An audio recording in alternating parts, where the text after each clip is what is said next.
Assalamualaikum warahmatullahi wabarakatuh. Alhamdulillah, wassalatu wassalamu ala rasulillah wa ala alihi wa sahbihi wa man tabi'ahu wa nasarahu wa walah. Amma ba'd. Al-Fadhil Tuan Imam, tuan-tuan jawatan kuasa, hadirin hadirat muslimin muslimat yang dirahmati Allah Subhanahu wa taala. Setinggi-tinggi kesyukuran kehadrat Allah Jalla wa'ala dengan perkenan limpah izin daripada Allah. Malam ini kita diizinkan lagi oleh Allah untuk berjumpa, untuk sama-sama kita sekali lagi meneruskan perbincangan kita tentang tafsir yang kita pilih hari itu daripada surah Yusuf. Tuan-tuan yang dirahmati Allah, sebelum kita cerita tentang Nabi Yusuf alaihi salam, dan perlu juga kita tahu Nabi Yusuf ini dalam sebahagian daripada babak cerita kisah hidup baginda ialah berada di bumi Mesir. Nabi Yusuf dipenjara di bumi Mesir. Baginda kemudiannya diangkat menjadi menteri selepas berjaya mentafsirkan ataupun mentakwil mimpi raja negeri Mesir. Dan ilmu mentadbir mimpi ini memang merupakan suatu ilmu yang sabit. Memang ada buktinya ialah dengan peristiwa kisah Nabi Yusuf ini, dan dia betul-betul merupakan anugerah daripada Allah Subhanahu wa taala, dan bukan sebarang orang yang dipilih untuk dapat menguasai ilmu tersebut. Cumanya oleh kerana dia mentadbirkan mimpi ini sesuatu yang benda yang tidak nyata. Kalau kita bincang tentang kejuruteraan, bangunan ke jambatan ke, kita ada sesuatu yang nyata, bahan untuk dibincangkan. Batu batanya, kadar sukatan ukur pasiaknya, simennya, reka bentuknya, ada benda tu. Kalau bincang pasal sastra pun, seni, ada benda yang dibincangkan, bahan untuk dibincang, benda nyata. Tapi takbir mimpi ini sesuatu yang seni yang agak halus, benda gaib. Kerana itu ilmu ini walaupun kita kata dia sabit, dia datang dalam kisah Al-Quran, juga kita dapati dalam beberapa hadis Nabi berkaitan dengan mimpi, kemudiannya ada di kalangan ulama salaf seperti yang dinisbahkan kepada Al-Imam Ibn Sirin umpamanya, yang pandai mentafsir dan mentakbir mimpi. Dan juga sampailah ke zaman kita ni, ada beberapa orang yang dia boleh mentafsirkan beberapa jenis mimpi.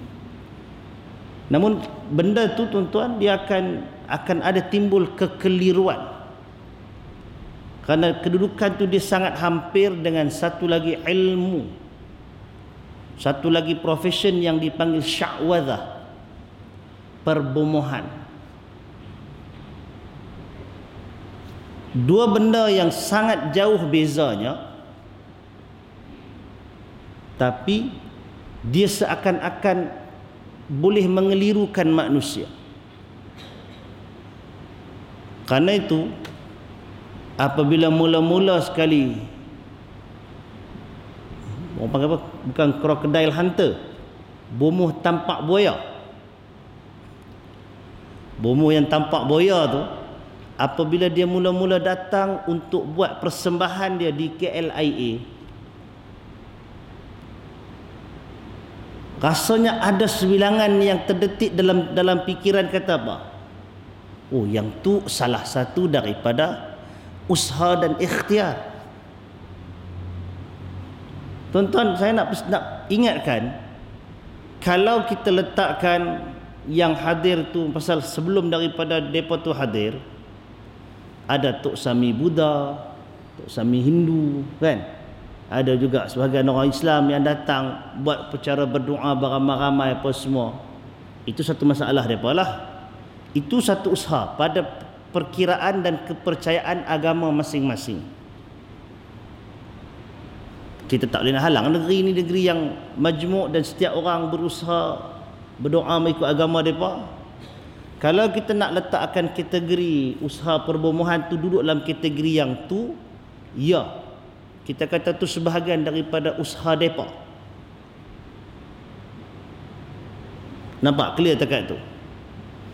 Tapi apabila dia kait dengan cara itu, dengan baca ayat-ayat suci, baca surah Yasin, dia takbir, dia sebut nama Allah, maka di situ seakan-akan menunjukkan bahawasanya itu adalah sebahagian daripada cara Islam. Macam mana orang yang boleh buat demonstrasi depan mahkamah bantah orang guna nama Allah dalam gereja, boleh biar puak-puak ni guna yang sama dalam bentuk yang salah? Itu di situ sebenarnya di kalangan masyarakat kita dia keliru, dia bercampur aduk, dia tak tahu yang nak kata betul ke nak kata salah pun. Ramai yang tak tahu nak buat keputusan masa tu. Cuma bila mai hari esoknya mai dengan tikak terbang, lambat tikak terbang, dapat kata pasal Pakistan jual kapek tak buka kedai. Bila mai dengan tikak terbang dengan buah nyok, baru orang nampak rasa awak jadi macam kartun sangat ni. Padahal benda tu sebenarnya daripada awal lagi dia memang sudah bukan atas label Islam. Pasal tu kalau orang tu, Tok Bomo tu, dia nak buat upacara dia tu, dia buatlah kat rumah dia, apa macam mana dia nak bergolek pun itu suka tidak dalam rumah dia, kita pun tak mau ambil tahu. Dah banyak, dah berpuluh tahun dah dia buat kerja macam tu. Tapi bila dia buat di khalayak ramai, dia telah menggunakan ayat-ayat Al-Quran, maka di situ ia telah mengundang kekeliruan pada satu pihak, dia telah mengundang tuhmahan dan cemuhan di pihak yang lain. Benda itu yang menimbulkan konflik, itu yang menyebabkan yang ketimbul isu memalukan Islam, memalukan negara dan sebagainya. Jadi kita nak cerita hak yang cerita memalukan tu satu cerita depa, nak lawan nak tampak dengan menteri tu biar pergi kerja depa. Yang kita nak ceritalah tentang kekeliruan.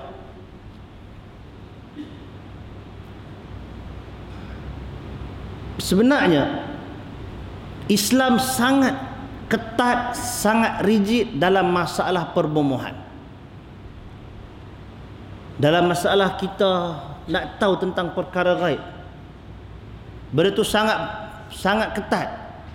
Dan kerana itu jaga-jaga jangan sampai kita tergelincir daripada yang sebenarnya. Nabi SAW dalam hadis yang banyak, ada hadis Bukhari, hadis Muslim, dan dalam salah satu lafaz hadis At-Tabrani yang disahihkan oleh Al-Iraqi, Nabi menyatakan, man ata arrafan aw kahinan fasaddaqahu bima yaqul faqad kafara bima unzila ala Muhammad. Barang siapa yang mendatangi arraf, tukang tilik, kahinan, tok bomo,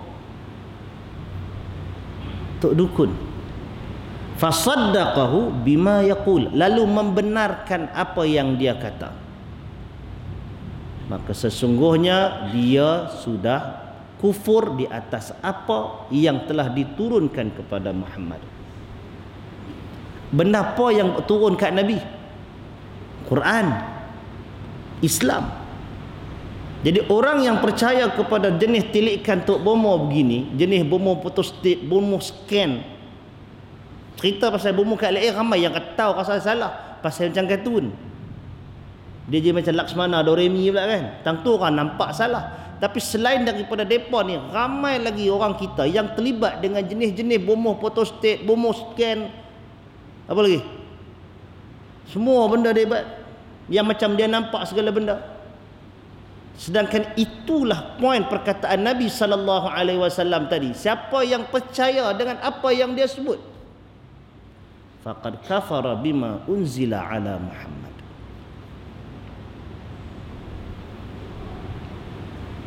Apa beza mereka tu dengan doktor dengan yang lain? Di situ tuan-tuan nak kena ada beza lah. Kadang-kadang takrif bomo ni kita duk tengkak pasal bomo, takrif beza-beza. Kalau yang dia buat andaian dan jangkaan tu berdasarkan kepada benda yang ada dalam batang tubuh kita. Kalau jantung tu ada empat saluran, 3 dah sumbat, dia kata yang ni tak lama. Hak tu terus dia kata, doktor pun kata benda tu tak jadi salah apa. Tapi kalau dia tawakuk, kalau dia tanabuk, dia buat profesi, satu jangkaan yang di luar daripada kaedah saintifik, tak ada sebarang sukatan dan timbang tara yang logik,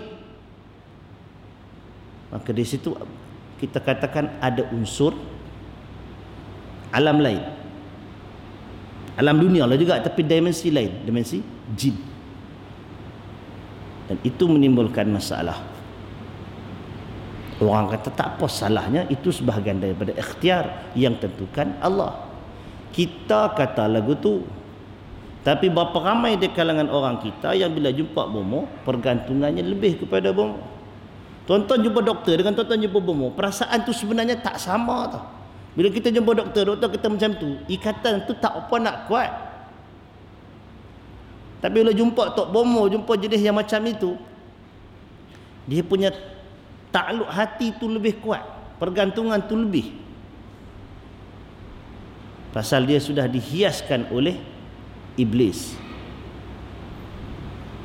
Tambah pula kalau doktor jarang-jarang kut dengar yang kata baca bismillah, baca ayat Quran apa kan, tak ada. Tapi tok bomo baca ayat Quran. Dan tuan-tuan nak kena tahu, dan memang tuan-tuan pun tahu, ayat Al-Quran apabila diselewengkan, itulah antara tips yang paling mujarab nak seru dan panggil syaitan. Itu cara dia. Apa yang dia bagi betul dengan ayat Quran ni? Kadang-kadang dia bagi betul suruh baca satu-satu ayat tu ulang dan ulang dan ulang berapa puluh kali, beratus kali, senapah. Tuan-tuan petua tu bila dia ulang, baca kalau dia mesti salah kan. Dan bila salah itu memang dengan sengaja. Pertama kerana niat yang salah. Kena baca yang ni, bangkit pagi sekian menghadap matahari, baca yang ni. Lepas tu sampai tang ayat dia tarik nafas panjang-panjang, hembus. Itu bukan Quran. Quran bukan turun untuk yang tu. Dan di situ dia akan ada penyelewengan pada makna. Tu yang syaitan mahu. Ini baca ulang-ulang. Yang berikutnya memang baca secara salah. Tak mau komen lah yang di KLIA itu, sama ada dia memang baca sengaja bagi salah ke ataupun memang dia tak boleh baca betul. Tapi bila baca Yasin ke baca apa dengan cara yang salah, dia bukan Quran. Dia dah jadi benda lain. Dia boleh jadi bahan jampi. Pasal tu kalau orang buat jampi, buat tangkal, dia tulis ayat Quran tu, dia potong, dia ceraikan huruf satu-satu. Dia tak tulis sambung dah. Kadang-kadang tu dia boleh tukar yang fa jadi qaf, qaf jadi pa, jadi apa semua dia boleh tukar. Tukar huruf tu lah tempat dia nak ubah, panggil syaitan. Tu tangkal. Azimat yang kata tangkal apa salah, tangkal ayat Quran. Ayat Quran apa kalau kita tak sedar apa yang dia tulis. Jadi kerana itu tuan-tuan, jaga baik-baik. Cerita pasal kapal terbang hilang, ya. Semua macam-macam teori tuan-tuan dapat, tuan-tuan terima, tuan-tuan pun tolong sebar sama ada dia betul ke tak betul, kita pun tak tahu cerita lagi. Tengah hari tadi pun dah dapat sidang media rasmi dah cerita hak yang kita duk dengar lama tu, hak tu je pun. Belum ada yang baru kan. Tak apa. Yang penting tak salah ajak lah.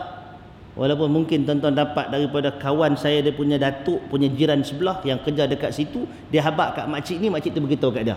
Selalunya lagu tu sanad dia kan. Sanad cerita teori kapal terbang ni. Makcik cleaner ni dapat daripada petugas mah ni lah, dia kerja kawan dia duduk dalam tu. Panjang sanad dia. Kalau tuan-tuan nak percaya ke tak percaya ke, seronok-seronok nak dengar teori tu, suka hatilah. Cuma disiplin dia, jangan sebar bagaikan itulah fakta dan maklumat yang terkini dan paling muktamad. Bimbang kita menyebar benda yang salah. Ni timbul teori kata dia kena hijack ke apa ke, benda yang belum disahkan. Kalau tuan-tuan seronok dengan teori tu, apa nak kata kan. Tapi jangan tuduh sebarang. Jangan kata oh kawan yang bawa kapal kau yang tu. Depa tu ada adik-beradik, ada anak beranak. Kalau kita tuduh buruk kat kawan tu, tak berasa kah keluarga dia? Jadi jangan sebarangan untuk tuduh tu. Tuan-tuan nak sangka seorang diri, tuan-tuan sangka tanggung depan Allah Ta'ala. Tapi jangan sebar. Yang tu teori. Kemudian dalam satu lagi berkaitan dengan kapal terbang, nak cerita tentang yang hilang ni. Teori yang dalam banyak-banyak teori itu, teori yang paling hodoh, yang paling buruk di sisi syarak ialah yang kaitkan dengan surah Yasin. Jenis itu mau rendam dia dekat dalam laut. Siapa yang mula buat keluar teori yang surah Yasin tu, dia akan tanggung dosa besar, saham dia sebar kesesatan. Punya banyak kapal terbang terempah, tiba-tiba kaitkan hak yang kapal terbang tak tahu hilang, tak tahu di mana pi lagi, kaitkan dengan ayat surah Yasin. Dan ayat dia pun bukan cerita pasal kapal terbang, cerita pasal kapal laut. Kalau dah tak erti bahasa Arab, baca hak bahasa Melayu, tengok mana. Lepas tu janganlah saja suka-suka pi reka nombor tu nombor ni.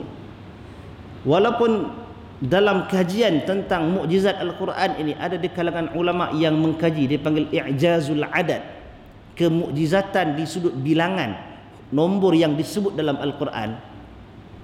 Tapi dia bukannya secara sambil lewa, dia bukan ikut suka hati dia boleh kaitkan dengan nombor ni.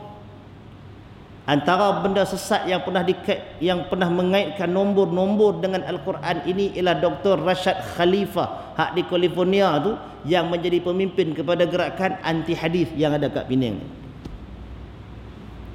Kod 19. Jadi jangan seronok-seronok suka main nombor-nombor ni. Main nombor ni buruk sebenarnya. Pi Magnum ke, pi Tattoo apa nama? Toto lah. Main nombor memang buruk.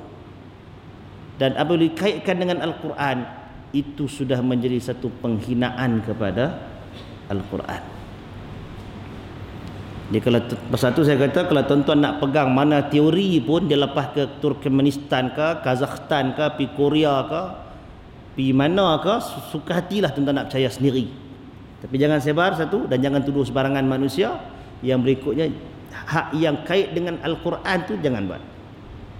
Hak tu jangan sebar, jangan percaya, jangan terlibat langsung. Kalau hak lain-lain ni dikira duduk dalam sekitar sangkaan. Sangkaan pun Nabi tak, Allah tak bagi kan, Nabi pun tak bagi. Iyyakum wadh-dhann fa inna adh-dhanna akdzabul hadith. Jaga-jaga kamu daripada sangka-sangka, kerana sangkaan itu adalah sebohong-bohong perkataan. Sekarang nak riadah akal, nak seronok bayangkan tu yang ni, tak leskat lah benda tu. Dah otak kita nak bergerak macam tu, fikir-fikirlah macam mana pun tak apa. Tapi ada perkara-perkara yang berkaitan dengan agama, jangan kita suka-suka hati boleh kaitkan. Tuan-tuan tentu sebahagian besar tuan-tuan tengok dah keratan video hak dalam internet tu, dalam YouTube, hak Mak Saleh buat main nama Allah Ta'ala, duk kayuh dia punya tikar terbang tu kan, sambil dia duk mendayung dengan pakai payung, dia pakai apa tak tahu. Sambil dia duk kayuh tu, dia sebut nama Allah dan dia ejek oleh Allah Ta'ala. Itu adalah penghinaan kepada Allah Ta'ala, hina pada agama. Kalau kita tak berasa marah yang tu tuan-tuan, dan kalau kita nak marah mereka yang buat tu, mereka tu memang kafir, orang tak beriman, tak dapat hidayah lagi. Tapi main mana idea mereka buat macam tu? Tanya kawan yang duk fikir nyok duk atas belakang duk angkut lagu tu. Tanya kawan yang mendayung tu. Tanya kawan yang duk apa? Duk sau ayak keluar daripada kondong-kondongnya perahu pelampung mereka tu. Tanya kepala mereka tu. Yang jadi punca, Allah Ta'ala dihina merata dunia. Pasal tu bila menteri kata dia nak kena tampak seorang, satu Malaysia nak tampak dia seorang. Kalau tuan-tuan kenangkan yang Allah Ta'ala dihina, agama dihina. Orang tuduh Malaysia macam-macam lah ni. Kalau pergi tempat tanah Arab tu, kawan saya duduk Dubai, hilang cerita set pasal kapal terbang hilang, daripada cerita awak teruk orang Malaysia. Mula-mula cerita menggunakan sihir sebagai jalan terakhir. Hak kemarin ke tadi ke keluar dalam paper mereka memanggil roh orang mati untuk cari kapal. Buat teruk sangat ke kata ni. Nah, bukanlah kata kita dia bagus sangat, tapi benda hak kita tak terlibat, kita akan rasa sangat terhina untuk benda-benda yang macam ni. Pasal itu kalau kita belajar Quran, ada beberapa ayat Allah Ta'ala sebut, tunjukkan kepada kita. Antaranya ialah Allah Ta'ala pesan, la tasubbu alihatahum fayasubbullah. Jangan kamu hina, jangan kamu cerca sembahan-sembahan mereka, nanti mereka akan hina Allah. Allah tak bagi kita buat satu tindakan yang respon daripada tu, reaksi daripada itu, orang akan hina Allah Ta'ala balik, orang akan cerca Allah. Tu mesej Quran. Kemudian bahkan dalam pemilihan perkataan pun Allah Ta'ala tegur orang beriman, la taqulu ra'ina wa qulu unzurna. Bila sahabat Nabi jumpa Nabi SAW, ada sebahagian tu minta perhatian daripada Nabi. Dia kata, ra'ina, tengok kami ya Rasulullah, tengok kami, perhati kat kami, ambil, bagi perhatian kat kami. Dapat kat Yahudi Madinah, dia tak gunakan ra'ina, dia kata ru'una. Muhammad ru'una. Ru'una tu adalah salah satu cacian dan makian. Dan bila sebut macam tu, dia maki Nabi SAW. Dia exploit perkataan itu, sampai turun ayat Allah Ta'ala kata jangan guna dah perkataan tu. Pasal bila guna perkataan tu, Yahudi akan guna, take advantage untuk hina Nabi. Gunakan perkataan lain untuk sampaikan maksud tu. Jangan guna ra'ina, tapi guna unzurna, tengok kat kami. Itu mesej Quran. Bila kita baca, kita kena tahu apa sebenarnya intipati daripada arahan Quran tu. Baru, dan bila kita faham yang tu, baru kita boleh apply dalam kehidupan kita. Jadi benda-benda yang macam ini, bila kita salah perkenalkan Islam, kita salah tunjukkan pada orang tentang Islam, maka orang akan hina kita. Mungkin kalau peristiwa jenis kapal hilang ni berlaku di belah Afrika sana, kalau belah Afrika tentang, mungkin boleh bayangkan Tok Bomo dia mai dengan upacara vudu, bawa dengan dia punya jenis penyapu ke apa kan, dengan segala tangkal lengan pakai tu. Kalau berlaku kot belah Taiwan ke mana ke, kot mai dia punya Tok Sami pakai topi panjang, ada panjang macam tu ke, hak jenis tepuk kat dari apa nama Pontianak tu kan. Tiba-tiba mai kat negeri kita ada juga jenis macam tu. Kalau berlaku kat negeri orang, dengan kita tahu kepercayaan dia, tak apa hak depa. Tiba-tiba bila mai kat negeri kita, dia baca Quran, dia sebut nama Allah, tapi dia buat benda yang tak ada langsung dalam ajaran Allah Ta'ala. Jadi tuan-tuan perempuan yang dirahmati Allah, mohon clearkan pandangan dia betul-betul. Jangan terbabit dengan bentuk-bentuk perbomohan yang macam ini. Walaupun sipi-sipi dia mendatangkan kekeliruan, dia akan datang dalam bentuk yang sangat bahaya. Saya cerita kat banyak tempat, barangkali kat tuan-tuan saya tak cerita. Sahabat lama dah cerita ni, jumpa Tok Bomo, orang panggil ustaz dalam kampung. Dia main nak berubat. Bila nak main nak berubat, kawan yang datang ni pun ustaz kat sebenarnya. Datang seorang lagi tak berapa nak pandai lah, harap apa semua. Maka Tok Bomo ni pun baca, a'udzubillahi minasyaitan, a'udzubillahi minasyaitani. Dia tak sebut rajim pun, dia sebut rahim. Tuan-tuan cuba baca, a'udzubillahi, aku berlindung dengan Allah Ta'ala daripada syaitan. Kalau kita baca rajim, maknanya yang direjam. Kalau tuan-tuan tukar rajim jadi rahim, syaitan yang penyayang. Dia tukar sikit je. Bismillahirrahmanirrahim. Hak rahim tu dia tukar jadi rajim. Sikit je ujung tu. Dengan nama Allah yang Maha Pemurah lagi Maha direjam. Ni cerita lama ni, dalam ingat dekat 16-17 tahun dulu. Secara sengaja orang tu dia buat macam tu. Nampak bentuk penyelewengan. Orang kita tambah kalau yang jenis jauh daripada Quran, dia tak tahu ayat apa yang kawan tu baca, dia sangka Quran. Kalau hak pandai sikit, bila dia baca a'udzubillah, baca bismillah, tu dah baca bismillah takkan salah kot, baca a'udzubillah minta perlindungan Allah Taala. Rupanya dia tak tukar tambah, banyak sikit je dia tukar.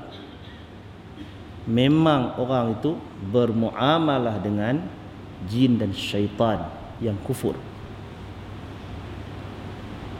Jadi kerana itu, berhentilah benda-benda yang macam tu. Tolonglah bagi berhenti. Kita pun dah sampai tak tahu nak beza nanti. Bila sampai tuan-tuan ada sangkaan kata, oh apa salahnya, ini adalah ikhtiar. Umum perkataan tu, macam perkataan menteri kan, esoknya orang tanya, menteri jawab umum macam tu. Dia tak tengok pun kawan ni buat apa lagi, dia umum. Bila dia cakap umum macam tu, ingat kalau dia tengok, menteri tu tengok apa yang Tok Bomo tu buat, tentu dia tak keluar statement macam tu. Tidak sia-sia mengaji agama kan.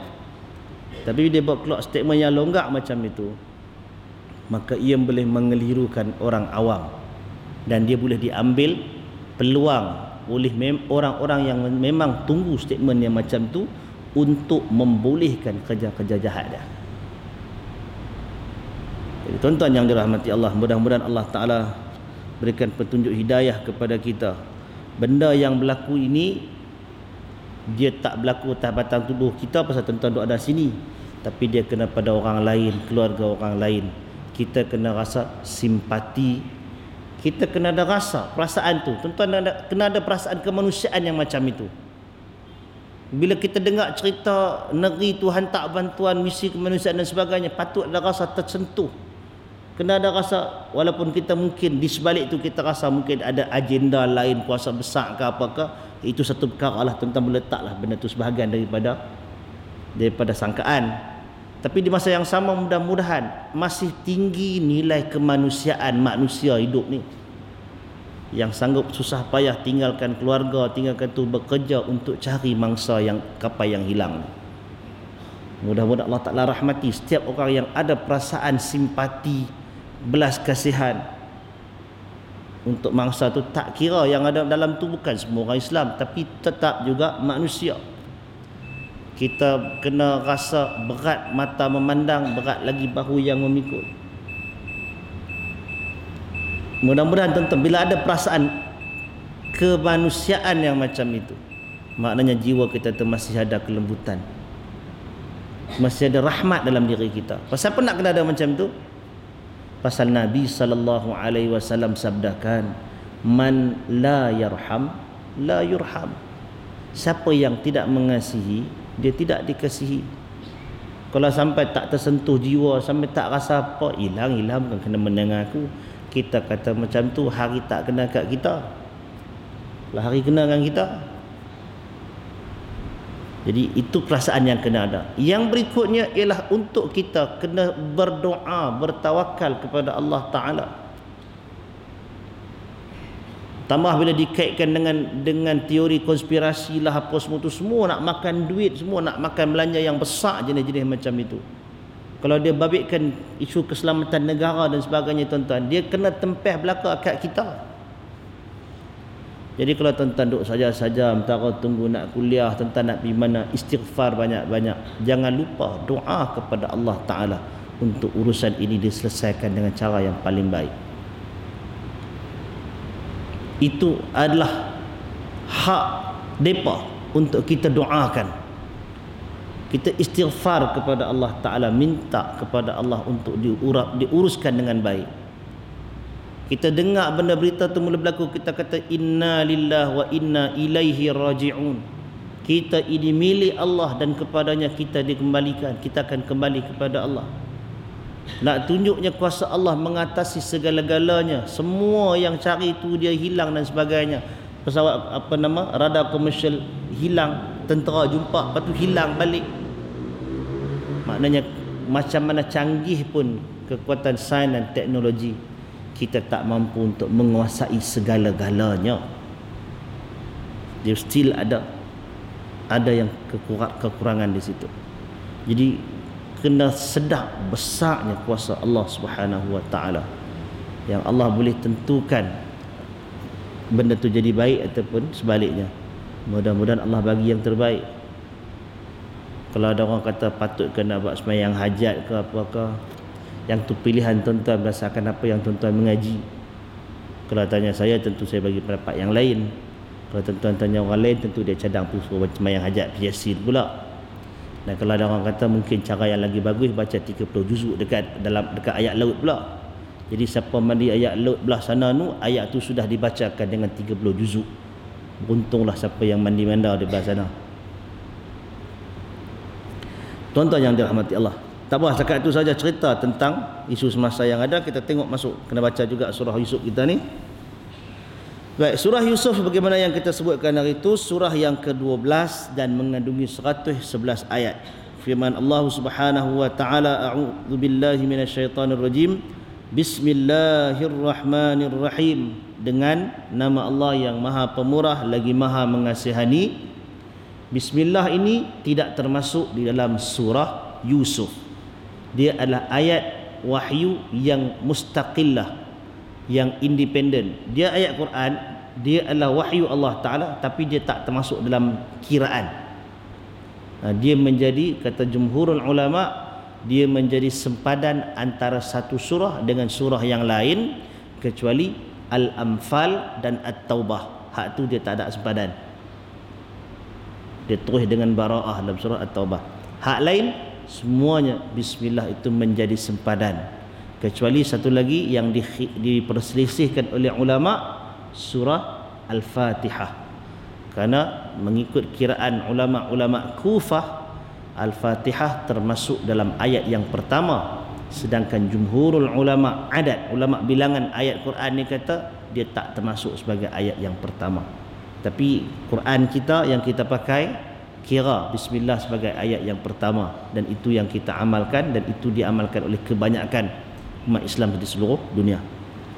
Baik. Ayat yang pertama, Alif Lam Ra, tilka ayatul kitabil mubin.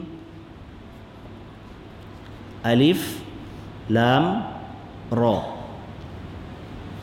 kena sebut alif, dia sebut alif. Alif lam fa, alif. Lam tu baca 6 harakat. Kemudian lepas lam, ra baca 2 harakat. Apa makna alif lam ra? Kalau tuan-tuan baca perbahasan daripada surah Al-Baqarah lagi, alif lam ra ni para ulama berbincang panjang. Alif lam mim, alif lam ra, apa lagi? Alif lam mim ra, ha mim, yasin, ain sin qaf, kaf ha ya ain sad, apa lagi? Taha, nun, qaf, sad. Semua ini dipanggil potongan-potongan huruf. Para ulama bincang apa maknanya, dan kebanyakan ulama menyatakan tidak dapat dihuraikan, tak dapat diketahui apa makna sebenar daripada potongan-potongan huruf itu. Ada sebilangan kecil pandangan tentang huruf-huruf ini dengan tafsiran-tafsiran tertentu.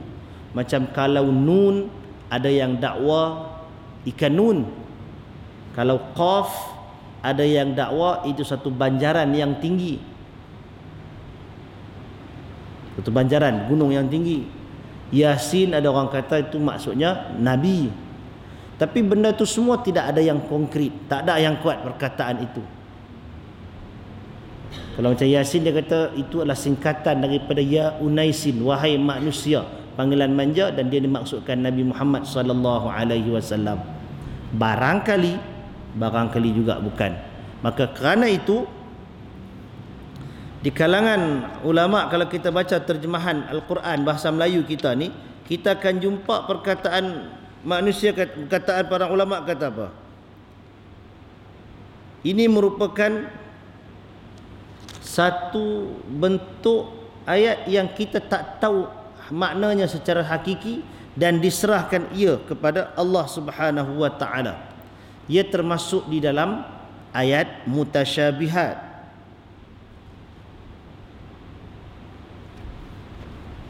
Jadi kerana itu ada dua pandangan. Satu yang mentafsirkan, dan yang mentafsirkan tu tak kuat pun pandangannya, sekadar sangkaan. Dan yang ramai lagi, dia tak tafsirkan, dia serahkan. Hak ni makna dia, kita serahkan Allah Ta'ala. Pasal tu kalau kita baca terjemahan Melayu, dia akan tulis Alif Lam Mim, hanya Allah yang maha mengetahui. Bukan maksud Alif Lam Mim tu hanya Allah yang maha mengetahui, tapi makna Alif Lam Mim tu kita tak tahu, tak ada siapa tahu, kita serahkan kepada Allah. Hanya Allah yang maha mengetahui maknanya. Baik, yang tu.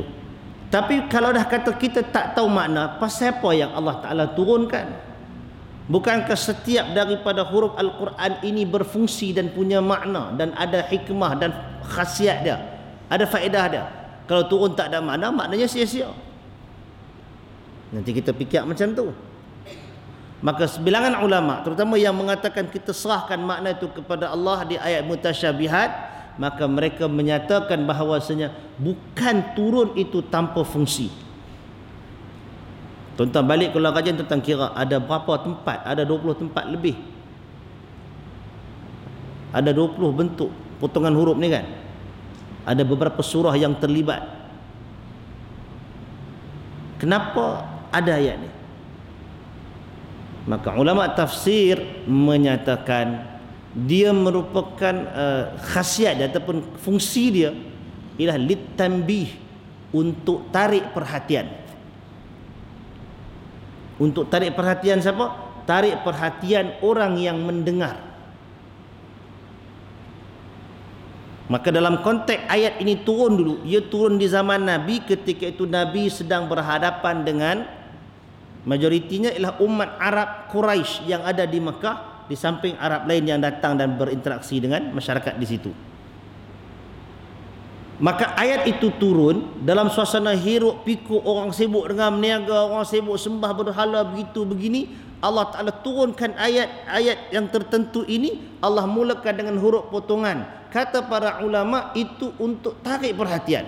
Mai tengah ramai-ramai, Nabi pun kata Alif Lam Mim, zalikal kitabu la raiba fih, hudal lil muttaqin. Orang yang tengah sibuk bising-bising dengar, apa dia Alif Lam Mim ni? Nak cerita apa Muhammad Alif Lam Mim? Maka dia pun dengar cerita apa. Pasal tu dia tak turun sekaligus betul-betul ayat, tak ada. Selang berapa lama turun wahyu, Allah turunkan huruf potongan ini. Selang berapa lama wahyu, Allah turunkan lagi potongan-potongan huruf ini untuk refreshkan balik perhatian orang yang mendengar, sama ada di kalangan orang beriman ataupun yang tidak beriman. Dan kalau kita teliti, kebanyakan, bukan semua, kebanyakan potongan huruf ini selepas daripada dia akan cerita tentang Al-Quran. Kita baca Alif Lam Mim, surah Al-Baqarah, zalikal kitabu la raiba fih, demi itu adalah Alkitab yang tidak ada keraguan padanya. Kita baca surah Yasin, Yasin wal Qur'anil Hakim. Kita baca surah As-Sajdah, Alif Lam Mim, tanzilul kitabi la raiba fihi min rabbil alamin. Tanzilul kitabi la raiba fihi min rabbil alamin. Lagi kita apa? Qaf wal Qur'anil Majid.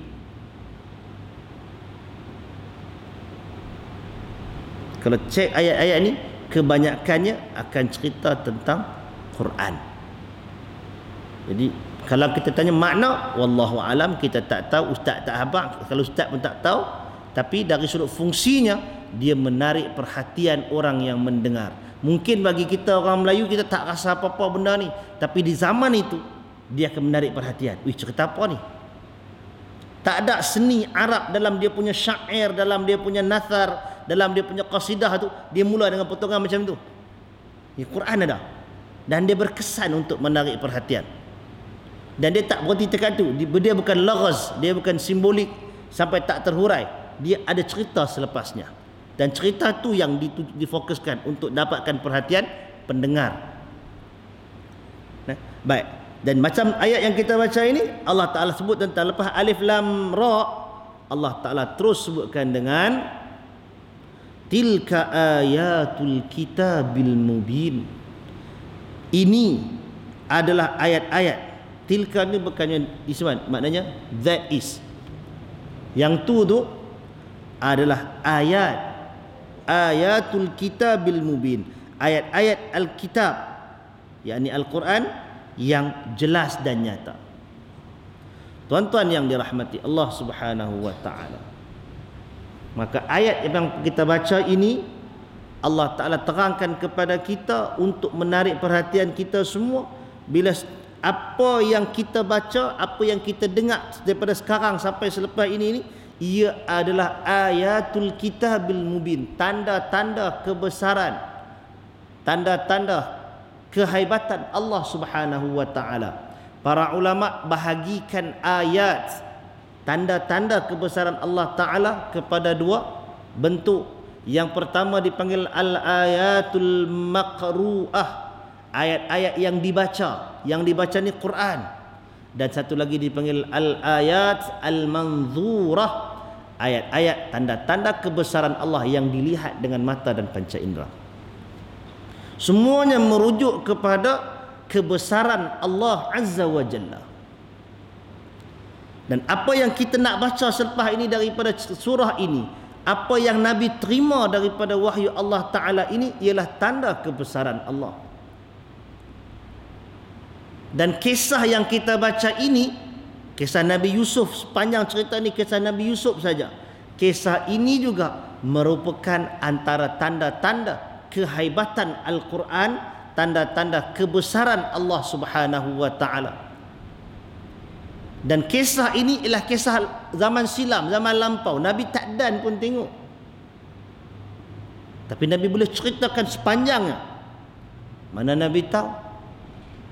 Nak bagi tahunya ialah Al-Quran ataupun kisah Nabi Yusuf ini yang Nabi ceritakan kepada umat, ia adalah daripada wahyu Allah Subhanahu wa taala. Dia adalah betul-betul jelas dia datang daripada Allah, bukan daripada rekaan dan ciptaan Nabi sallallahu alaihi wasallam. Tak lari langsung fakta dengan apa yang berlaku. Macam mana Nabi tahu? Pasal Allah yang bagi tahu. Pasal tu disebutkan Al-Kitabil Mubin, kitab yang jelas.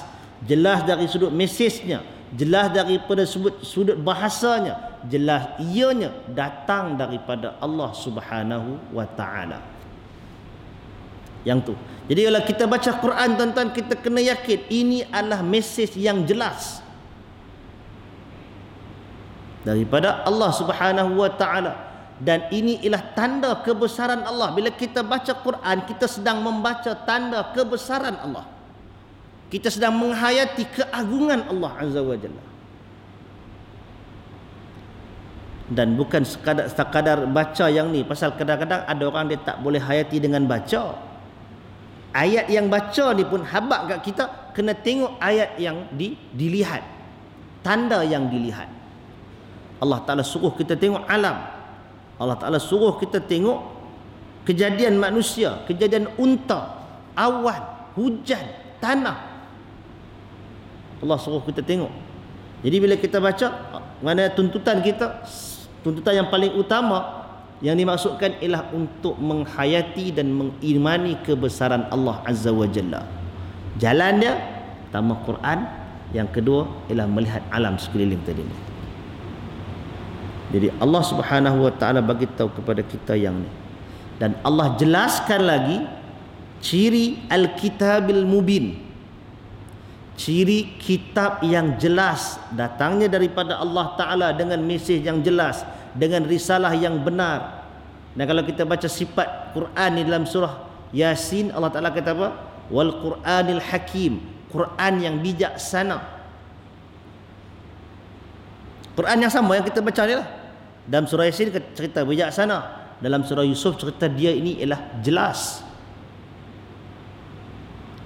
Maka dalam ayat yang kedua Allah Ta'ala sebutkan kepada kita, Inna anzalnahu Qur'anan Arabiyyan la'allakum ta'qilun.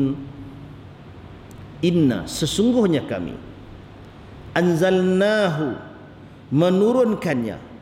Turunkan apa? Turunkan tanda-tanda kebesaran tadi dalam bentuk kitab.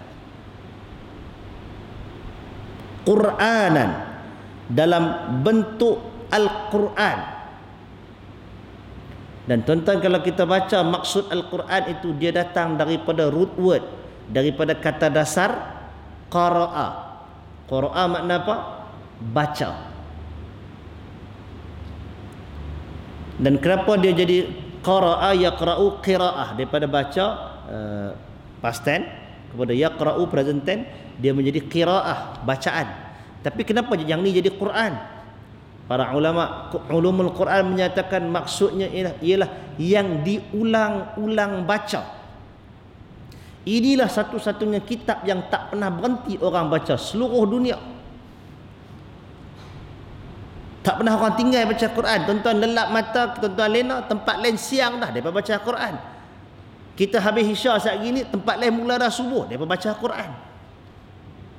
Kita lena, orang lain tahajud, dia baca Quran. Kita baca Quran, tang lain tempat lena, tapi ada orang baca Quran, benda yang dibaca. Jadi Allah Ta'ala turunkan wahyunya, Allah Ta'ala turunkan mesejnya, Allah Ta'ala turunkan tanda-tanda kebesarannya, iaitu Alkitab, dalam bentuk Quran, dalam bentuk yang sering dibaca. Jadi tuntutan kita dengan Quran ini, isyarat daripada Allah Ta'ala ialah baca. Bukan takat kerat potong buat jampi serapah. Tak. Baca. Dan bahan bacaan ini Allah Ta'ala muliakan bangsa Arab dan bahasa Arab bila Allah Ta'ala sifatkan dia Qur'anan Arabiyyan, kitab, satu kitab dalam bentuk Al-Quran yang diturunkan berbahasa Arab. Quran yang diturunkan dalam bahasa Arab. Tuan-tuan yang dirahmati Allah Subhanahu wa Ta'ala, ahli seni sastra berbincang ataupun akan buatkan andaian masing-masing bahasa apakah yang paling kuat di dunia, bahasa apakah yang paling hebat di dunia. Kajian apa kita panggil, lupa ada ilmu bahasa tu, linguistik dan sebagainya, menunjukkan bahasa yang paling kuat ialah bahasa Arab. Dan dia memang terbukti dari sudut saintifik dan dari sudut sejarahnya. Al-Quran, bahasa Arab ialah bahasa ilmu, bahasa tamadun dunia. Dan begitu banyak istilah dalam bahasa Arab yang kemudiannya dipinjamkan ke dalam bahasa asing, termasuk bahasa Inggeris, bahasa Latin dan sebagainya, yang mai dengan alkohol, yang mai dengan banyak istilah-istilah yang lain itu, dia mai daripada bahasa Arab asalnya. Jadi kelebihan bahasa Arab ini, dia adalah bahasa ilmu. Dan di mana kekuatan bahasa Arab? Kata Al-Imam Ibn Katsir rahimahullah, dia kekuatan dia adalah pada satu-satu perkataan itu dia boleh menggambarkan maksud yang mendalam. Dia panggil ilmu balaghah. Dia satu perkataan tu dia boleh dihuraikan. Pasal tu kalau translation, terjemahan Arab pindah pi Inggeris, dia tak apa nak jauh. Adalah perkataan tu kalau nak lari pun sikit-sikit. Arab pi ke Perancis pun lebih kurang. Tapi kalau Arab mai kat Melayu kita, dia kena hurai-hurai dengan 2-3 patah perkataan baru nak jadi hampir dengan makna. Pasal tu orang Melayu dia tak boleh dakwah bahasa Melayu yang paling kuat. Tak. Kita yang tu kita kena akurlah kan. Kita kena terima bahasa kita bukan bahasa yang paling kuat di sudut makna. Bukan tak bangga dengan bahasa kita, adalah kebanggaan, adalah kelebihan dia, adalah seni dia, tak ada tempat lain.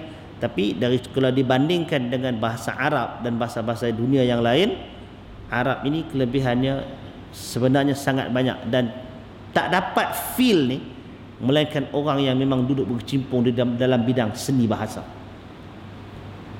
cara huraian satu-satu perkataan. Pasal itu dalam tradisi ilmu Arab dan Islam, satu-satu istilah itu dia akan ditarifkan dari sudut bahasa. Dia akan mulakan secara bahasa dan dari sudut istilah. Siapa yang biasa mengaji kitab kuning, mengaji kitab apa semua kan, kitab agama kan, kita akan kata okey, contohnya solat. Solat di sudut bahasa membawa maksud doa. Kemudian baru kita bincang di sudut istilah pula, solat ialah beberapa perkataan dan perbuatan yang dimulakan dengan takbiratul ihram dan diakhiri dengan salam dan disertai dengan niat. Tentang istilah. Tarikh yang lain semua dia akan mulakan dengan istilah bahasa dulu. Pasal daripada bahasa tu nanti kita akan dapat tangkap kekuatan dia. Kenapa benda-benda buruk dalam agama, benda-benda yang diada-adakan dinamakan dengan bid'ah umpamanya, maka tengok kata dasar bada'a yubadi'u apa semua memang cantik. Kita akan dapat lihat betapa cacatnya perbuatan tersebut. Jadi Quran Allah Ta'ala turunkan dengan bahasa Arab.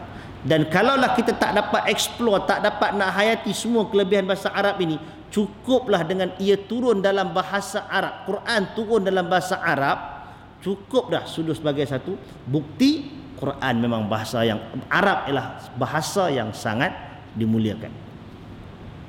Dan Allah Ta'ala pilih Nabi akhir zaman dari kalangan bangsa Arab. Walaupun ada orang Melayu yang cuba ambil tempat juga, dia kata Nabi akhir zaman keluar aku Arab, tapi pemuda Bani Tamim, Imam Mahdi semua turun kot Melayu.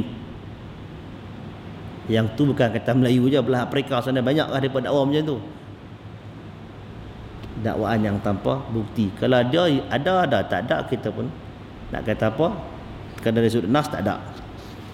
Baik, yang berikutnya, bila Allah Ta'ala turunkan dia dalam bahasa Arab, Allah Ta'ala sebut la'allakum ta'qilun, mudah-mudahan kamu berakal. Bukan maknanya tak ada akal, tapi mudah-mudahan kamu ambil faham, gunakan akal untuk benda tu. Dan seperti mana yang disebut oleh Sayyid Qutb rahimahullah, dan sebelumnya ramai lagi ulama yang sebut, perkataan la'alla dalam Al-Quran membawa terjemah kita menjadi mudah-mudahan, agar, supaya, semoga. Tapi dalam istilah Quran, dia membawa maksud sesuatu yang dijamin. Kalau kita buat yang ni, kita dapat yang tu. Macam selalu kita bincangkan ayat tentang puasa kan, kutiba alaikumus siyam kama kutiba alal ladzina min qablikum la'allakum tattaqun. Difardukan kepada kamu puasa seperti mana difardukan kepada umat yang sebelum daripada kamu, mudah-mudahan kamu bertakwa. Kata para ulama, seperti mana yang disebut oleh Sayyid Qutb, maksudnya ialah siapa yang puasa dengan penuh bagaimana yang dituntut, penuh keimanan, penuh mengharap ganjaran Allah Ta'ala apa semua sekali, kesudahan cerita dia akan bertakwa. Jadi siapa yang baca Quran, dia menguasai bahasa Arab dan dia cuba memahami dalam bahasa Arab ini, mudah-mudahan dia menjadi manusia yang memahaminya, manusia yang berakal. Mungkin kalau kita nak ambil konteks bahasa, ambil konteks Arab tu agak sukar, tapi sekurang-kurangnya kita ambil pada konteks baca. Orang yang baca Quran, dia akan dapat ilmu. Dan kalau dia boleh memahami bahasa Arab yang diturunkan Quran padanya, maka tentulah lagi dia akan mendapat kefahaman. Jadi kerana itu tuan-tuan, kalau dibincangkan perkataan ulama, apa hukum belajar bahasa Arab, maka sebilangan ulama antara lain ialah Al-Imam Syafi'i meletakkan hukum kepada wajib. Bukan suruh belajar bahasa Arab sampai mahir boleh bercakap Arab serupa depa Arab, no. Bukan itu maksudnya. Kalau nak kira mahir yang tu, Arab sendiri tak mahir bahasa dia macam kita juga. Tetapi sekurang-kurangnya pada bahagian-bahagian agama tu kita faham. Bila kita baca, bila kita solat, kita tahu apa yang kita ucapkan. Bila kita berdoa kepada Allah Ta'ala, kita tahu apa yang kita minta kepada Allah dalam bahasa Arab tu. Pasal sebahagian kita dia keberatan nak doa bahasa Melayu jadi macam pelik. Dan memang pun kadang kita dah mahir dengan bahasa Arab, nak ulang balik doa dalam bahasa Melayu dia tak terkeluar, duk sangkut. Tu yang baca Arab juga. Tambahan banyak doa-doa maksur, doa Quran, doa daripada hadis, dah tentu daripada Arab. Jadi kalau tuan-tuan yang tahu belajar bahasa Arab, tak apa baca doa yang tu, kita tahu makna. Tapi bagi yang tak tahu makna, alangkah patutnya dia tahu apa yang dia aminkan, apa yang dia minta. Pasal apa? Pasal kadang-kadang dalam dia duk baca doa tu, dia salah dalam berdoa. Patut minta kebahagiaan, dia minta celaka. Patut dia puji Allah Ta'ala, tapi dia pergi cerca Allah Ta'ala. Pasal dia tak tahu apa yang dia baca. Pasal tu tuan-tuan, bab doa ni penting. Penting untuk kita faham apa yang kita minta. Tu sebagian, bukan nak katakan sebagian orang yang baca doa kenduri ke apa ke, bila sampai tak apa nak faham, tak apa nak hafal itu, dia tutup hidung kan. Nak cover tak hafal. Benda yang dia baca menghentam tu, makna dia berubah. Bila makna dia berubah, dia tak minta benda yang betul daripada Allah Ta'ala. Tuan-tuan yang dia tak tahu apa, amin, amin. Tumpang kat imam belakang, tumpang kat kawan yang baca doa belakang. Takkan dia minta benda tak elok. Bukan niat dia minta benda tak elok, tapi yang dia sebut tu kadang-kadang tukar makna. Perkataan Arab tu kadang kita potong sekerat, kita buang kepala dia, kepala sambung dengan ekor lain. Dia tukar makna lain. Itu yang kadang-kadang menyebabkan kita rasa pasal berdoa tapi tak dapat-dapat. Rupanya salah berdoa. Dan Nabi SAW juga pesan kepada kita, innallaha la yaqbalu du'a min qalbin ghafilin lahin. Allah Ta'ala tak terima doa daripada hati yang ghafil, yang lalai, lahin, yang leka. Kita amin, amin, tak tahu apa. Minta apa tak tahu. Jadi hati tu tak fokus. Tu yang Allah tak terima doa kita. Minta tu bunyi macam banyak dah. Kenduri merata tempat pi semua pakat baca doa. Nak makan pun nak baca doa panjang-panjang. Tak padan dengan lapak apa semua kan. Doa juga bagi panjang. Tapi tak tahu benda yang minta.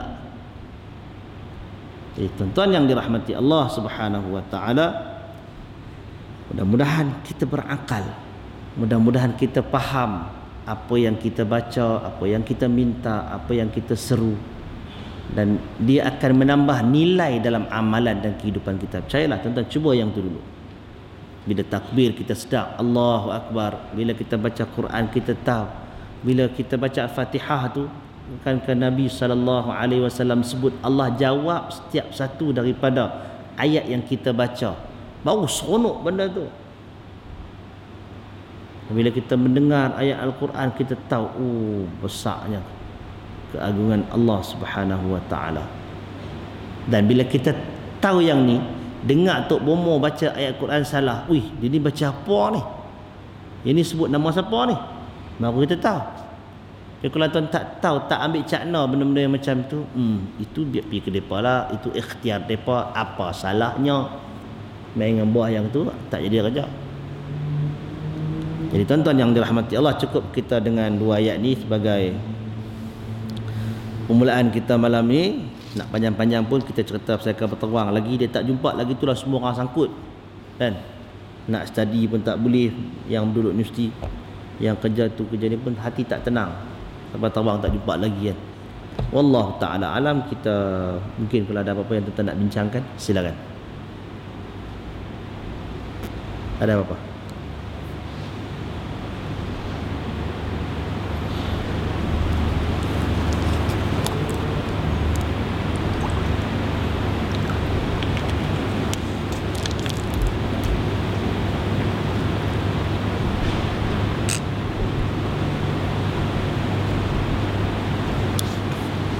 Tak ada kena.